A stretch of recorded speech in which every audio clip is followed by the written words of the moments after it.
It's next morning. Azra swapped out that breaker there on the PLN for the spare we had here. That hasn't tripped overnight and it hasn't tripped this morning at the switch over, so that's looking promising. I'll take that suspect one over and put it in the shed with the other failed bits of gear. This is my collection of failed electrical components. ATS switch which was going bzzz, which wasn't good. A main breaker from round near the off-grid system at the back of the house, which hadn't been tightened down and arced and melted. Similarly from the main switchboard, wasn't good. This is from the switch next to the dishwasher / microwave area, which hadn't been tightened down properly, so that arced over in here and died. And this one from the PLN breaker. So yeah, tighten things down, makes a big difference apparently. Yeah, righto. Let's go and look at what else was done yesterday. Actually, those drips in the puddles, splashes from the drips that are coming down vertically from the pressure accumulator and from the filter block here, has its vent at the top there that doesn't always seal well. So that's got a bit of flow there, so if I try and get that to seal better. No, that's not sealing.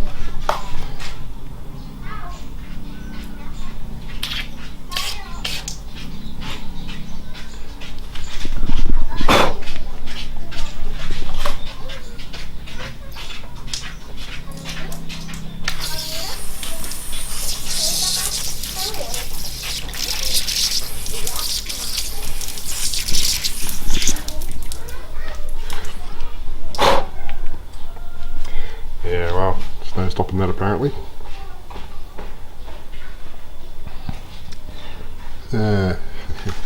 Just as well the big tanks are going to be leaking down a bit.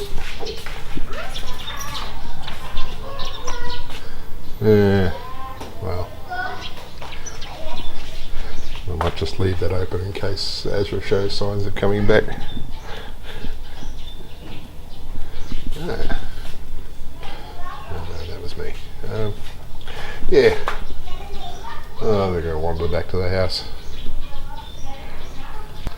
Well, I've had a second night with the PLN breaker not tripping, so I'm thinking replacing that breaker may have been the solution, for which I'm very relieved. Well, we came over after 6 last night, after the pump had turned off, and put some sealer and string around that, and no, that hasn't done the job. It's still dripping away. And this thing's, that one's not sealing.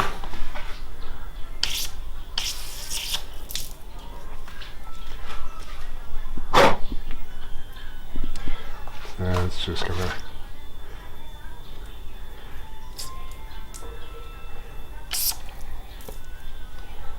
yeah, I don't know. Anyway, I'm here to drain the pressure accumulator, so turn off the pump.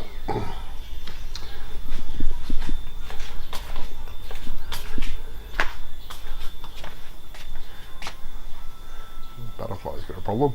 It's in a cage. I wonder how it got in here. It's regretting it, I'm sure. Yeah, and I probably should run this thing just as a maintenance run.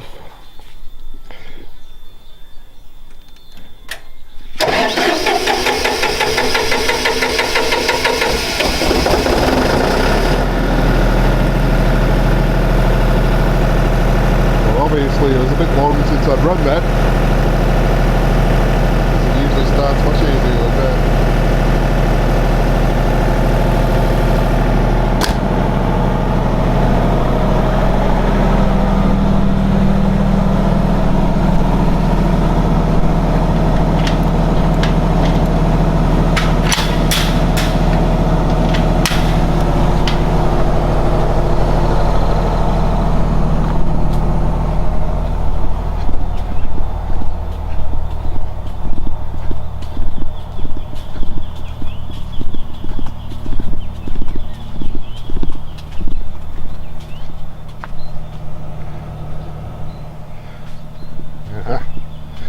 Had some papayas harvested from there by the look of it.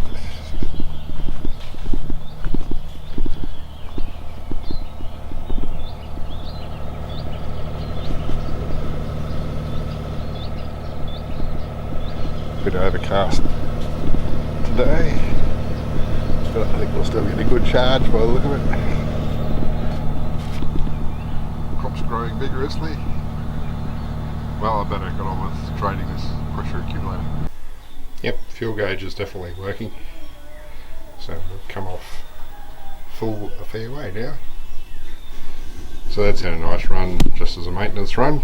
Keeps it all lubed, keeps the fuel primed, which was part of its problem. Why it didn't start so easily was it had lost prime a bit because it hadn't been run for well over a week. So I try to run it once a week. When it's on auto, the system takes care of that itself.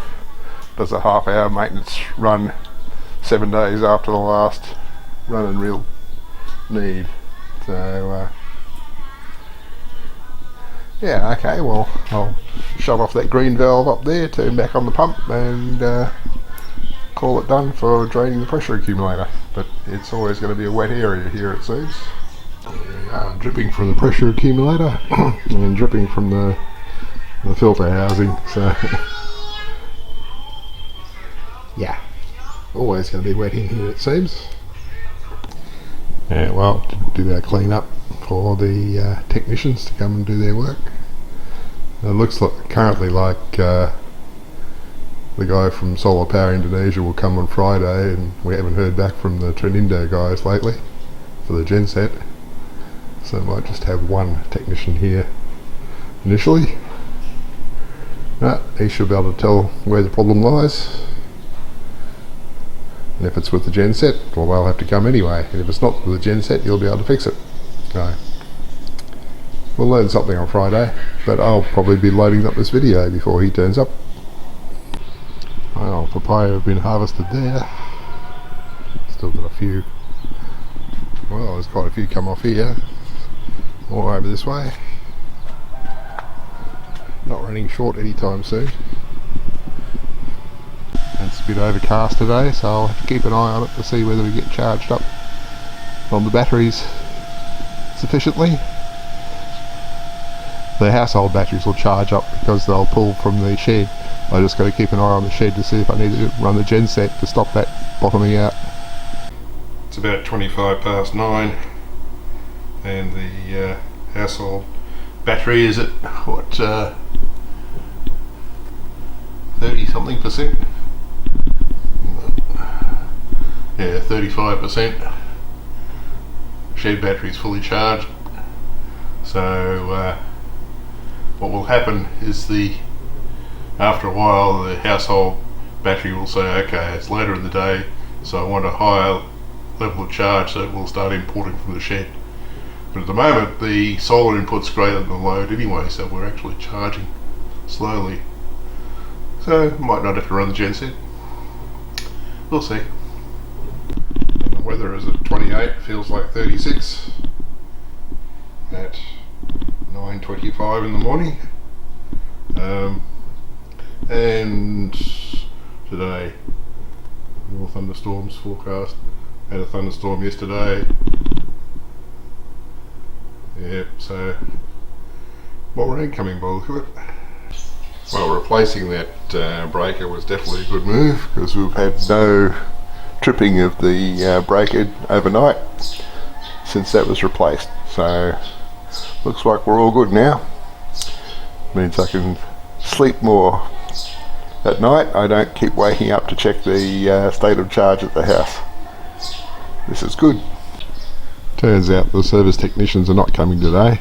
Alan from Solar Power Indonesia, he's still in Padang.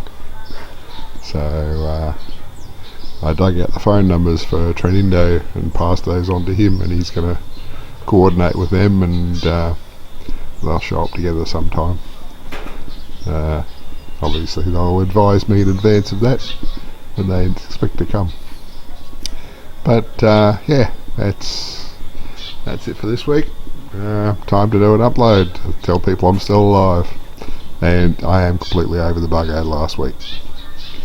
And that was one that everybody was getting apparently.